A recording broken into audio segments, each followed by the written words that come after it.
सन्नाटा। यह कोई साधारण चुप्पी नहीं थी, यह एक ऐसी दुनिया थी जहां सब कुछ थम गया था। अजीब मुड़े तुड़े आकार बैंगनी आकाश की ओर बढ़ रहे थे, जिसमें कोई सूरज नहीं था। एक आदमी ठंडी काली जमीन पर पड़ा था। आर्यवर्धन, वैज्ञानिक। उसकी लैब कोट फटी हुई थी, खून के धब्बे थे। उसने हिलने की कोशिश की, पैर में तेज दर्द उठा। यह जगह किसी भी नक्शे पर नहीं थी, दुनिया का अंत या किसी डरावनी शुरुआत का। वह सोचता है, वह कहाँ है? तभी एक आवाज उसके मन में गूंजती है। तुम यहाँ एक यात्री हो, आर्यवर्धन, समय से बुनी इस भूमि में एक अतिथि।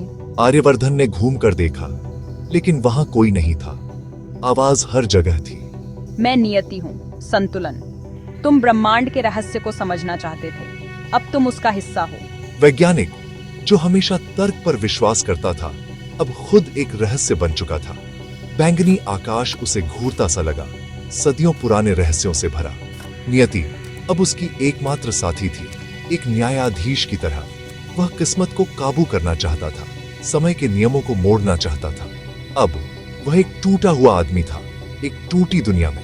कुछ दरवाजे कभी नहीं खोलने चाहिए। फिर से सन्नाटा छा गया और उसके साथ आई अकेलेपन की भारी बोझिलता। आर्यवर्धन की यात्रा शुरू हो चुकी थी, लेकिन अब वह अपनी ही महत्वाकांक्षा का कैदी था। बैंगनी आकाश के नीचे नियति की फुसफुसाहट गूंज रही थी। यह एक नई अनजानी दुनिया थी और वह उसमें फंस चुका था। Fade out. पुणे शहर की आम सुबह। मंदिर की घंटियां, दूध की बोतलें, ट्रैफिक की गूंज। एक छोटे घर में मीरा चुपचाप नाश्ता कर रही थी। उसकी मां सामने बैठी थी। दोनों के बीच भारी सन्नाटा। उसके पिता डॉ.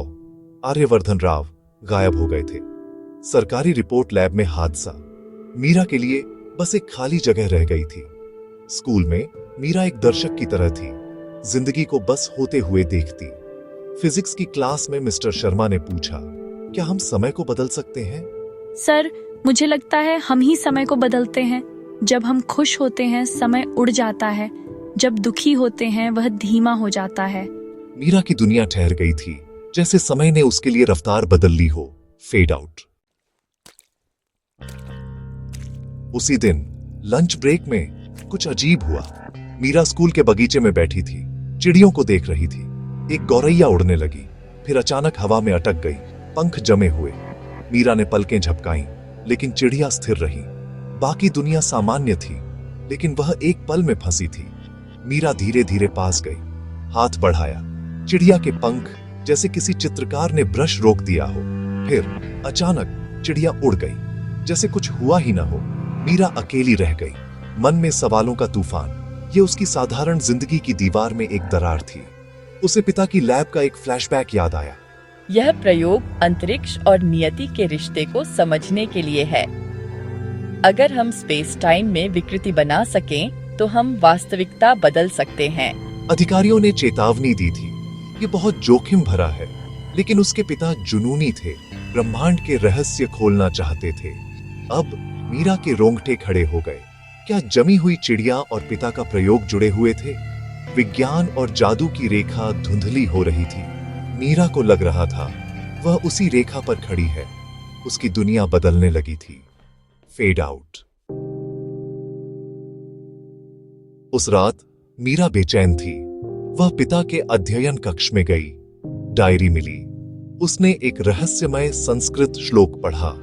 कालः सृजति भूतानि कालः संहर्ते प्रजा। शब्दों में अजीब ऊर्जा थी।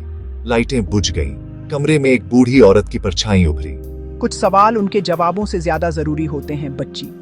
समय एक नदी है जिसे सम्मान देना चाहिए। श्लोक का अर्थ है, समय सभी को बनाता है और समय ही सबको नष्ट करता है। तुम्हारे पिता ने दुनिया के ताने बाने में छेद कर दिया। संतुलन टूट गया है। औरत परछाई में समा गई। मीरा अकेली थी, डायरी और एक डरावने सच के साथ। डर ने मीरा को ऊर्जा दी। वह डायरी लेकर घर से निकल गई। एक मोटरसाइकिल रुकी। सवार था ईशान।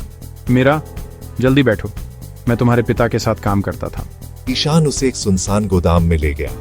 वहां एक कंप्यूटर स्क्रीन पर वीडियो चला। तुम्हारे पिता ने एक और आयाम के लिए द्वार खोल दिया था। वह उस पार चले गए। स्क्रीन पर बैंगनी दुनिया दिखी, उसके पिता घायल, अकेले।